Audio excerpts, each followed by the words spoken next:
परम सन्मानयोग गुरु रूप गुरु खालसा साध संगत जी, वाहिगुरु जी का खालसा वाहिगुरु जी की फतेह।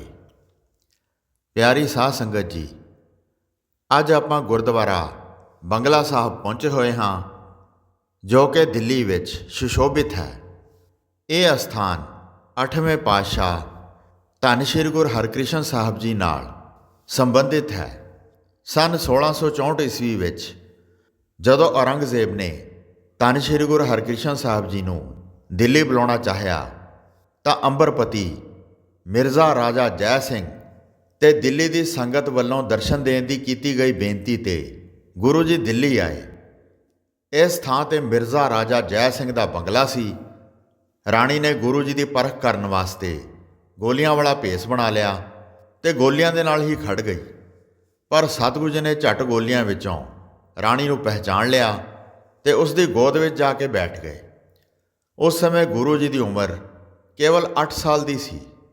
उस समय शहर विच हैज़ा ते चेचक की महामारी फैली हुई सी। दिल्ली विच रोज़ मौतां हो रही सन।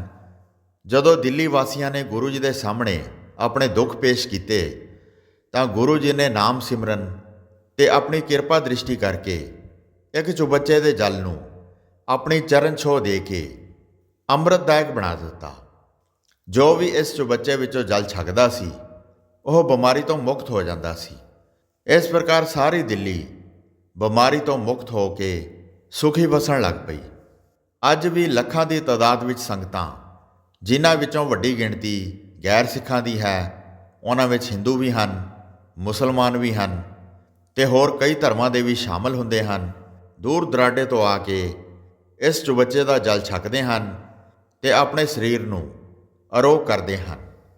8वें पातशाह श्री गुरु हरकृष्ण साहब जी का अवतार सन 1656 नूं श्री कीरतपुर साहब जिला हुशियारपुर गुरु जी के निवास स्थान शीश महल विच होया। श्री गुरु हरकृष्ण साहब जी, श्री गुरु हरराय साहब जी ते माता कृष्ण कौर जी के छोटे साहबजादे सन। श्री राम राय जी श्री गुरु हरकृष्ण साहब जी के वड्डे भरा सन। ਉਹ बड़े सियाणे, हुशियार, नीति निपुण ते सिख संगतां दे मसंदां विच असर सुख वाले सन। ਉਹ हर तरह अपने आप नूं गुरता दे योग समझदे सन। गुरु जी दे वड्डे साहबजादे होण करके ਉਹ अपने आप नूं गुरगद्दी दा हकदार भी समझदे सन। जद औरंगजेब ने श्री गुरु हरराय साहब जी नूं दिल्ली विच बेनती करके बुलाया तां उन्हां ने अपने थां श्री राम राय जी नूं भेजिया। उन्हां नूं पक्की तां इह कीती गई सी कि कोई भी गल श्री गुरु नानक देव जी के आशे दे उल्ट नहीं करनी जां कहणी, पर उन्हां ने चतुराई करके ते नावाजब गल्लां करके बादशाह नूं खुश करन दा यतन कीता। इत्थों तक कि बादशाह की खुशामद की खातर उन्हां ने श्री गुरु नानक देव जी की बाणी की तुक बदल दिती। इस कारण श्री गुरु हरराय साहब जी ने उन्हां नूं त्याग दिता ते मत्थे लाउण तो ना कर दिती। जदों श्री गुरु हरराय साहब जी के जोती जोत समाउण का समा आया तां गुरु जी ने अपने छोटे साहबजादे श्री हरकृष्ण साहब जी नूं हर तरह योग समझ के गुरगद्दी लई नियत कर दिता। सब सिख संगतां नूं श्री गुरु हरराय साहब जी ने आग्या की कि साडे मगरों गुरु नानक देव जी की निरंकारी जोत श्री हरकृष्ण साहब जी विच बिराज के जगेगी ते संसार के जीवां नूं रब्बी ज्ञान का चानण देवेगी। संगतां नूं हुक्म हो गया कि श्री गुरु हरकृष्ण साहब जी नूं ही अपना गुरु समझना है ते श्री राम राय जी दीयां चालां चलाकियां दे जाल तो बच के रहना है। श्री गुरु हरराय साहब जी की आग्या उपरंत गुरु जी के जोती जोत समाउण तो अगले दिन 1661 ईस्वी नूं सोमवार के दिन श्री गुरु हरकृष्ण साहब जी नूं गुरगद्दी उत्ते बिठाया गया ते गुरता का तिलक लाया गया। उस वेले गुरु जी की उम्र केवल 5.25 साल की सी, पर गुरु जी विच जोत श्री गुरु नानक देव जी की ही काम कर रही सी। बाल गुरु जी ने गुरता का सब काम बड़े सोहणे ढंग नाल तोरी रखिया। गुरु जी संगतां नूं गुरु आशे बारे उपदेश दिंदे सन ते उन्हां दे शंके निवृत्त करते सन ते नामदान बख्श के निहाल करते सन। जदों श्री गुरु हरकृष्ण साहब जी नूं गुरता का तिलक लगा ਤਾਂ ਉਸ ਵੇਲੇ ਰਾਮ ਰਾਏ ਜੀ ਦਿੱਲੀ ਬਾਦਸ਼ਾਹ ਦੇ ਦਰਬਾਰ ਵਿੱਚ ਸੀ। ਜਦ ਉਹਨਾਂ ਨੂੰ ਇਸ ਗੱਲ ਦਾ ਪਤਾ ਲੱਗਾ ਤਾਂ ਉਹ ਬਹੁਤ ਔਖੇ ਹੋਏ। ਉਹ ਇਹ ਸਮਝਦੇ ਸਨ ਕਿ ਗੁਰਗੱਦੀ 'ਤੇ ਮੇਰਾ ਹੱਕ ਹੈ। ਇਸ ਲਈ ਉਹਨਾਂ ਨੇ ਧੀਰਮਲ ਨਾਲ ਸਲਾਹ ਕਰਕੇ ਕੁਝ ਮਸੰਦਾਂ ਨੂੰ ਆਪਣੇ ਨਾਲ ਗੰਢਿਆ ਤੇ ਗੁਰੂ ਬਣ ਬੈਠੇ। ਉਹਨਾਂ ਨੇ ਆਪਣੇ ਮਸੰਦ ਤੇ ਕਰਿੰਦੇ 4 ਚੁਫੇਰੇ ਭੇਜੇ ਤਾਂ ਜੋ ਉਹ ਸਭ ਥਾਈਂ ਉਹਨਾਂ ਨੂੰ ਗੁਰੂ ਬਣਨ ਦੀ ਖਬਰ ਕਰਨ ਤੇ ਸੰਗਤਾਂ ਪਾਸੋਂ ਦਸਵੰਧ ਉਗਰਾ ਕੇ ਲਿਆਉਣ। ਇਹ ਮਸੰਦ ਲੋਕਾਂ ਨੂੰ ਤੰਗ ਕਰ ਕਰਕੇ ਉਗਰਾਹੀ ਕਰਦੇ ਸਨ ਤੇ ਬਹੁਤਾ ਕੁਝ ਆਪ ਹੀ ਛਕਾ ਜਾਂਦੇ ਸਨ, ਕਿਉਂਕਿ ਉਹ ਕਹਿੰਦੇ ਸਨ ਕਿ ਰਾਮ ਰਾਏ ਜੀ ਨੂੰ ਅਸੀਂ ਹੀ ਗੁਰੂ ਬਣਾਇਆ ਹੈ। ਪਰ ਆਮ ਸਿੱਖਾਂ ਨੂੰ ਸ੍ਰੀ ਗੁਰੂ ਹਰਿਰਾਏ ਸਾਹਿਬ ਜੀ ਦੇ ਫੈਸਲੇ ਤੇ ਹੁਕਮ ਦਾ ਪਤਾ ਸੀ। ਉਹ ਰਾਮ ਰਾਏ ਜੀ ਦੀਆਂ ਚਾਲਾਂ ਵਿੱਚ ਨਾ ਫਸੇ। ਰਾਮ ਰਾਏ ਜੀ ਨੂੰ ਉਹਨਾਂ ਦੇ ਕੁਝ ਮਸੰਦਾਂ ਤੋਂ ਬਿਨਾਂ ਹੋਰ ਕਿਸੇ ਨੇ ਵੀ ਗੁਰੂ ਨਾ ਮੰਨਿਆ। ਇੱਧਰੋਂ ਮੂੰਹ ਦਿਖਾ ਕੇ ਰਾਮ ਰਾਏ ਜੀ ਔਰੰਗਜ਼ੇਬ ਪਾਸ ਜਾ ਕੇ ਫਰਿਆਦੀ ਹੋਏ। ਬਾਦਸ਼ਾਹ ਉਹਨਾਂ ਉੱਤੇ ਬਹੁਤ ਖੁਸ਼ ਸੀ। ਇਸ ਕਰਕੇ ਉਸ ਨੂੰ ਨਿਸ਼ਚਾ ਸੀ ਕਿ ਉਹ ਜ਼ਰੂਰ ਮੇਰੀ ਸਹਾਇਤਾ ਕਰੇਗਾ। ਰਾਮ ਰਾਏ ਜੀ ਨੇ ਬਾਦਸ਼ਾਹ ਦੇ ਪਾਸ ਅਰਜ਼ੀ ਦਿੱਤੀ ਤੇ ਕਿਹਾ, ਮੈਂ ਸ੍ਰੀ ਗੁਰੂ ਹਰਿਰਾਏ ਸਾਹਿਬ ਜੀ ਦਾ ਵੱਡਾ ਸਪੁੱਤਰ ਹਾਂ। ਉਹਨਾਂ ਮਗਰੋਂ ਗੁਰਗੱਦੀ ਮੈਨੂੰ ਮਿਲਣੀ ਚਾਹੀਦੀ ਸੀ। ਉਹ ਮੇਰਾ ਹੱਕ ਸੀ, ਪਰ ਮੇਰਾ ਹੱਕ ਮਾਰ ਕੇ ਮੇਰੇ ਛੋਟੇ ਭਰਾ ਨੂੰ ਗੁਰੂ ਬਣਾ ਦਿੱਤਾ ਗਿਆ ਹੈ। ਮੇਰਾ ਕਸੂਰ ਇਹੋ ਹੈ ਕਿ ਮੈਂ ਆਪ ਦਾ ਆਗਿਆਕਾਰ ਹਾਂ। ਮੇਰੇ ਪਿਤਾ ਜੀ ਆਪ ਦੇ ਵਿਰੁੱਧ ਸਨ। ਉਹਨਾਂ ਨੇ ਜੋਤੀ ਜੋਤ ਸਮਾਉਣ ਵੇਲੇ ਮੇਰੇ ਛੋਟੇ ਭਰਾ ਨੂੰ ਹੁਕਮ ਦਿੱਤਾ ਕਿ ਉਹ ਤੁਹਾਡੇ ਮੱਥੇ ਨਾ ਲੱਗੇ ਤੇ ਤੁਹਾਡੇ ਨਾਲ ਕਿਸੇ ਪ੍ਰਕਾਰ ਦਾ ਮਿਲਵਰਤਨ ਨਾ ਕਰੇ। ਸੋ ਮੇਰੀ ਬੇਨਤੀ ਹੈ ਕਿ ਮੇਰੇ ਭਰਾ ਨੂੰ ਇੱਥੇ ਤਲਬ ਕਰੋ ਤੇ ਉਸ ਨੂੰ ਮੇਰਾ ਹੱਕ ਮੈਨੂੰ ਦੇਣ ਲਈ ਮਜਬੂਰ ਕਰੋ। ਔਰੰਗਜ਼ੇਬ ਬੜਾ ਚਾਲਬਾਜ਼ ਤੇ ਫਰੇਬੀ ਸੀ, ਪਰ ਪਹਿਲਾਂ ਉਸ ਦੇ ਹਿਰਦੇ ਨੇ ਉਸ ਨੂੰ ਨੇਕ ਸਲਾਹ ਦੇਣ ਲਈ ਪ੍ਰੇਰਿਆ। ਉਸਨੇ ਰਾਮ ਰਾਏ ਜੀ ਨੂੰ ਕਿਹਾ ਕਿ ਤੁਹਾਡੇ ਪਾਸ ਸਾਡੀ ਦਿੱਤੀ ਜਾਗੀਰ ਹੈ, ਇਸ ਲਈ ਤੁਹਾਨੂੰ ਕਿਸੇ ਸ਼ੈ ਦਾ ਘਾਟਾ ਨਹੀਂ। ਤੁਸੀਂ ਆਪਣੇ ਛੋਟੇ ਭਰਾ ਨੂੰ ਕਾਹਨੂੰ ਤੰਗ ਕਰਨਾ ਹੈ? ਉਹ ਵੀ ਤੁਹਾਡੇ ਪਿਤਾ ਦਾ ਪੁੱਤਰ ਹੈ। ਪਰ ਰਾਮ ਰਾਏ ਜੀ ਆਪਣੇ ਹੱਥ ਉੱਤੇ ਡਟੇ ਰਹੇ। ਔਰੰਗਜ਼ੇਬ ਨੇ ਸੋਚਿਆ ਕਿ ਜੇ ਗੁਰਗੱਦੀ ਮੇਰੇ ਵਫਾਦਾਰ ਜਾਗੀਰਦਾਰ ਦੇ ਹੱਥ ਆ ਜਾਵੇ ਤੇ ਇੱਧਰੋਂ ਹਕੂਮਤ ਨੂੰ ਕੋਈ ਵੀ ਖਤਰਾ ਨਾ ਰਹੇ ਤਾਂ ਪੰਜਾਬ ਵਿੱਚ ਇਸਲਾਮ ਵਧੇਰੇ ਸੌਖਾ ਫੈਲ ਸਕੇਗਾ। ਵੱਡਾ ਭਰਾ ਤਾਂ ਮੇਰੀ ਮੁੱਠੀ ਵਿੱਚ ਹੈ। ਛੋਟੇ ਨੂੰ ਸੱਦ ਕੇ ਡਰਾ ਧਮਕਾ ਕੇ ਜਾਂ ਲਾਲਚ ਦੇ ਕੇ ਮੈਂ ਆਪਣੇ ਅਧੀਨ ਕਰੂੰਗਾ ਤਾਂ ਰੰਗ ਲੱਗੂਗਾ। ਜੇ ਉਹ ਨਾ ਮੰਨਿਆ ਤਾਂ ਦੋਹਾਂ ਭਰਾਵਾਂ ਨੂੰ ਆਪੋ ਵਿੱਚ ਲੜਾ ਦਿਆਂਗੇ। ਆਪੇ ਹੀ ਲੜ ਮਰਨਗੇ ਤੇ ਇਸਲਾਮ ਦੇ ਪ੍ਰਚਾਰ ਦਾ ਰਾਹ ਸਾਫ਼ ਹੋ ਜਾਏਗਾ। ਇਹ ਸੋਚ ਕੇ ਔਰੰਗਜ਼ੇਬ ਨੇ ਗੁਰੂ ਜੀ ਨੂੰ ਦਿੱਲੀ ਸੱਦਣ ਦਾ ਫੈਸਲਾ ਕਰ ਲਿਆ। ਸ੍ਰੀ ਗੁਰੂ ਹਰਿਰਾਏ ਸਾਹਿਬ ਜੀ ਨੇ ਔਰੰਗਜ਼ੇਬ ਬਾਰੇ ਇਹ ਨੀਤੀ ਬਣਾਈ ਸੀ, ਨਹਿ ਮਲੇਛ ਕੋ ਦਰਸ਼ਨ ਦੇ ਹੈ। ਸੋ ਗੁਰੂ ਹਰਿਰਾਏ ਸਾਹਿਬ ਜੀ ਨੇ ਸ੍ਰੀ ਗੁਰੂ ਹਰਕ੍ਰਿਸ਼ਨ ਸਾਹਿਬ ਜੀ ਨੂੰ ਵੀ ਇਸੇ ਨੀਤੀ ਉੱਤੇ ਕਾਇਮ ਰਹਿਣ ਦੀ ਆਗਿਆ ਕੀਤੀ। ਰਾਮ ਰਾਏ ਜੀ ਨੂੰ ਇਸ ਦਾ ਪਤਾ ਸੀ। ਉਸ ਦੀ ਚਾਲ ਇਹ ਸੀ ਕਿ ਜੇ ਸ੍ਰੀ ਗੁਰੂ ਹਰਕ੍ਰਿਸ਼ਨ ਸਾਹਿਬ ਜੀ ਦਿੱਲੀ ਪਹੁੰਚ ਕੇ ਔਰੰਗਜ਼ੇਬ ਨੂੰ ਮਿਲਣਗੇ ਤਾਂ ਮੈਂ ਇਹ ਰੌਲਾ ਪਵਾ ਦਿਆਂਗਾ ਕਿ ਉਹਨਾਂ ਨੇ ਪਿਤਾ ਗੁਰੂ ਦੀ ਆਗਿਆ ਭੰਗ ਕੀਤੀ ਹੈ। ਇਸ ਤਰ੍ਹਾਂ ਉਹਨਾਂ ਦਾ ਸਿੱਖਾਂ ਵਿੱਚ ਸਤਿਕਾਰ ਘਟ ਜਾਏਗਾ ਤੇ ਮੇਰਾ ਦਾ ਲੱਗ ਜਾਏਗਾ। ਜੇ ਉਹ ਨਾ ਆਏ ਤਾਂ ਮੈਂ ਔਰੰਗਜ਼ੇਬ ਨੂੰ ਭੜਕਾਵਾਂਗਾ ਕਿ ਉਹ ਆਕੀ ਤੇ ਬਾਗੀ ਹਨ। ਉਹਨਾਂ ਨੂੰ ਗ੍ਰਿਫਤਾਰ ਕਰਕੇ ਮੰਗਵਾਇਆ ਜਾਏ ਤੇ ਬਾਗੀਆਂ ਵਾਲੀ ਸਜ਼ਾ ਦਿੱਤੀ ਜਾਏ। ਫਿਰ ਮੇਰਾ ਰਾਹ ਵਿਹਲਾ ਹੋ ਜਾਏਗਾ। ਜੇ ਉਹ ਡਰ ਕੇ ਨੱਸ ਗਏ ਤਾਂ ਮੈਂ ਜਾ ਕੇ ਗੁਰੂ ਬਣ ਜਾਵਾਂਗਾ ਤੇ ਕੀਰਤਪੁਰ ਉੱਤੇ ਕਬਜ਼ਾ ਕਰ ਲਵਾਂਗਾ।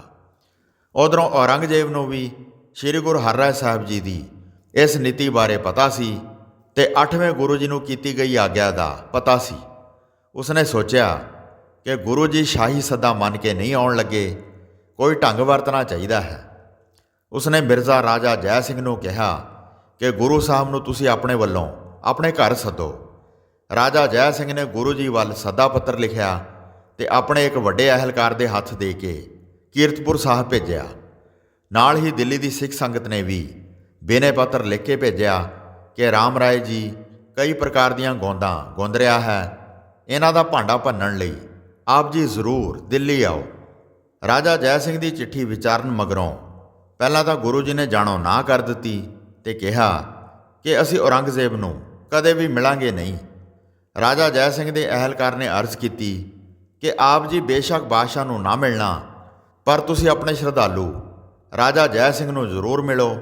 ਤੇ ਨਾਲ ਹੀ ਉਸਨੇ ਦਿੱਲੀ ਦੀ ਸੰਗਤ ਦਾ ਬਿਨੇ ਪੱਤਰ ਦੇ ਕੇ ਕਿਹਾ ਕਿ ਆਪਣੇ ਸਿੱਖਾਂ ਨੂੰ ਦਰਸ਼ਨ ਦੇ ਕੇ ਨਿਹਾਲ ਕਰੋ। ਰਾਜਾ ਸਾਹਿਬ ਵੀ ਆਪ ਦੇ ਦਰਸ਼ਨਾਂ ਦੇ ਅਤੀ ਚਾਹਵਾਨ ਹਨ। ਸੋ ਦਿੱਲੀ ਦੇ ਸਿੱਖਾਂ ਦੀ ਚਿੱਠੀ ਪੜ੍ਹ ਕੇ ਸ੍ਰੀ ਗੁਰੂ ਹਰਕ੍ਰਿਸ਼ਨ ਸਾਹਿਬ ਜੀ ਨੇ ਕਿਹਾ, ਜਿੱਥੇ ਸੰਗਤ ਯਾਦ ਕਰੇਗੀ ਉੱਥੇ ਅਸੀਂ ਜ਼ਰੂਰ ਜਾਵਾਂਗੇ। ਇਸ ਪ੍ਰਕਾਰ ਦਿੱਲੀ ਜਾਣ ਦੀ ਅਗਲੇ ਦਿਨ ਹੀ ਤਿਆਰੀ ਹੋ ਗਈ। ਮਾਤਾ ਜੀ ਵੀ ਗੁਰੂ ਜੀ ਦੇ ਨਾਲ ਸਨ।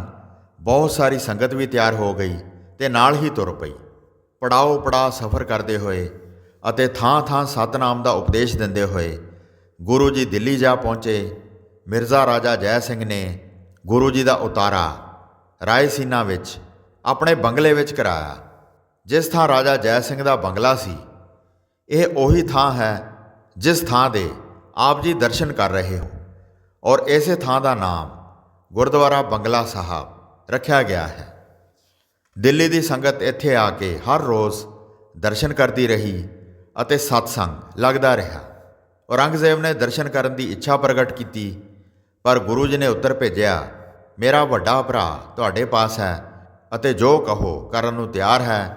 ਮੇਰੇ ਪਿਤਾ ਜੀ ਦੀ ਅੰਤਮ ਆਗਿਆ ਇਹ ਸੀ ਕਿ ਰਾਜਸੀ ਮਸਲਿਆਂ ਸੰਬੰਧੀ ਤੁਹਾਡੇ ਨਾਲ ਮੇਰਾ ਵੱਡਾ ਭਰਾ ਹੀ ਗੱਲਬਾਤ ਕਰੇ। ਮੈਨੂੰ ਦਖਲ ਦੇਣ ਦੀ ਉਹ ਮਨਾਹੀ ਕਰ ਗਏ ਸਨ। ਮੇਰਾ ਕੰਮ ਤਾਂ ਸਤਨਾਮ ਦਾ ਉਪਦੇਸ਼ ਤੇ ਪ੍ਰਚਾਰ ਕਰਨਾ ਹੈ। ਬਾਦਸ਼ਾਹ ਨੇ ਮੇਰੇ ਪਾਸੋਂ ਤੇ ਮੈਂ ਬਾਦਸ਼ਾਹ ਪਾਸੋਂ ਕੀ ਲੈਣਾ ਹੈ। ਅਗਲੇ ਦਿਨ ਔਰੰਗਜ਼ੇਬ ਦਾ ਸ਼ਹਿਜ਼ਾਦਾ ਆਇਆ। ਗੁਰੂ ਜੀ ਨੇ ਉਸ ਨੂੰ ਆਤਮਕ ਉਪਦੇਸ਼ ਦੇ ਕੇ ਨਿਹਾਲ ਕੀਤਾ। ਜਦ ਉਸਨੇ ਗੁਰਗੱਦੀ ਬਾਰੇ ਸ਼੍ਰੀ ਰਾਮ ਰਾਏ ਜੀ ਦੇ ਦਾਅਵੇ ਦੀ ਗੱਲ ਕੀਤੀ ਤਾਂ ਗੁਰੂ ਜੀ ਨੇ ਬਾਦਸ਼ਾਹ ਨੂੰ ਇਹ ਕਹਿ ਕੇ ਭੇਜਿਆ, ਗੁਰਗੱਦੀ ਵਿਰਾਸਤ ਜਾਂ ਜੱਦੀ ਮਲਕੀਅਤ ਦੀ ਸ਼ੈ ਨਹੀਂ ਹੈ। ਸ਼੍ਰੀ ਗੁਰੂ ਹਰਿਰਾਏ ਸਾਹਿਬ ਜੀ ਨੇ ਹੀ ਵੱਡੇ ਸਪੁੱਤਰ ਨੂੰ ਛੱਡ ਕੇ ਛੋਟੇ ਸਪੁੱਤਰ ਨੂੰ ਗੁਰਗੱਦੀ ਲਈ ਚੁਣਿਆ ਹੈ। ਇਸ ਵਿੱਚ ਅਸੀਂ ਕੁਝ ਨਹੀਂ ਕਰ ਸਕਦੇ। ਨਾਲੇ ਗੁਰਬਾਣੀ ਵਿੱਚ ਮਿੱਟੀ ਮੁਸਲਮਾਨ ਕੀ ਹੈ, ਮਿੱਟੀ ਬੇਈਮਾਨ ਕੀ ਨਹੀਂ ਹੈ। ਸ਼੍ਰੀ ਰਾਮ ਰਾਏ ਜੀ ਨੇ ਗੁਰਬਾਣੀ ਦੀ ਤੁਕ ਬਦਲ ਕੇ ਅਜਿਹਾ ਕੰਮ ਕੀਤਾ ਹੈ ਜੋ ਕੋਈ ਵੀ ਸਿੱਖ ਨਹੀਂ ਕਰ ਸਕਦਾ ਜਾਂ ਜਰ ਸਕਦਾ। ਅਜਿਹੀਆਂ ਗੱਲਾਂ ਕਰਕੇ ਪਿਤਾ ਜੀ ਨੇ ਇਹਨਾਂ ਨੂੰ ਤਿਆਗ ਦਿੱਤਾ ਹੈ। ਇਸ ਵਿੱਚ ਕੋਈ ਵਧੀਕੀ ਜਾਂ ਧੱਕਾ ਨਹੀਂ ਹੈ, ਕੋਈ ਬੇਇਨਸਾਫੀ ਨਹੀਂ ਹੈ। ਇਸ ਲਈ ਰਾਮ ਰਾਏ ਜੀ ਦਾ ਇਹ ਦਾਅਵਾ ਝੂਠਾ ਹੈ। ਗੁਰੂ ਜੀ ਦੇ ਨਿਰਪੱਖ ਬਚਨ ਸੁਣ ਕੇ ਔਰੰਗਜ਼ੇਬ ਨੂੰ ਯਕੀਨ ਹੋ ਗਿਆ ਕਿ ਰਾਮ ਰਾਏ ਜੀ ਨਾਲ ਕੋਈ ਬੇਇਨਸਾਫੀ ਨਹੀਂ ਹੋਈ, ਪਰ ਬਾਦਸ਼ਾਹ ਨੇ ਗੁਰੂ ਜੀ ਦੀ ਸਮਝ ਸਿਆਣਪ ਦੀ ਪਰਖ ਕਰਨੀ ਚਾਹੀ। ਉਸਨੇ ਮਿਰਜ਼ਾ ਰਾਜਾ ਜੈ ਸਿੰਘ ਨੂੰ ਕਿਹਾ ਕਿ ਇਹਨਾਂ ਦੀ ਕਰਾਮਾਤੀ ਸ਼ਕਤੀ ਦੀ ਪਰਖ ਕਰੋ। ਰਾਜੇ ਨੇ ਇੱਕ ਵਿਉਂਤ ਸੋਚੀ। ਉਹ ਗੁਰੂ ਜੀ ਨੂੰ ਆਪਣੇ ਮਹਿਲਾਂ ਵਿੱਚ ਇਹ ਕਹਿ ਕੇ ਲੈ ਗਿਆ ਕਿ ਪਟਰਾਣੀ ਤੇ ਹੋਰ ਪਰਿਵਾਰ ਆਪ ਜੀ ਦਾ ਦਰਸ਼ਨ ਕਰਨਾ ਚਾਹੁੰਦੇ ਹਨ। ਜਦ ਉਹ ਮਹਿਲੀ ਪਹੁੰਚੇ ਤਾਂ ਉਹਨਾਂ ਦੇ ਉਦਾਲੇ ਰਾਜਾ ਜੈ ਸਿੰਘ ਦੇ ਘਰ ਦੀਆਂ ਇਸਤਰੀਆਂ ਆ ਜੁੜੀਆਂ। ਉਹਨਾਂ ਵਿੱਚ ਪਟਰਾਣੀ ਵੀ ਸੀ, ਹੋਰ ਰਾਣੀਆਂ ਵੀ ਸਨ ਤੇ ਗੋਲੀਆਂ ਵੀ ਸਨ। ਸਭ ਨੇ ਇੱਕੋ ਜਿਹੇ ਕੱਪੜੇ ਪਾਏ ਹੋਏ ਸਨ। ਗੁਰੂ ਜੀ ਨੂੰ ਕਿਹਾ ਗਿਆ ਕਿ ਆਪ ਇਹਨਾਂ ਵਿੱਚੋਂ ਪਟਰਾਣੀ ਨੂੰ ਪਛਾਣੋ।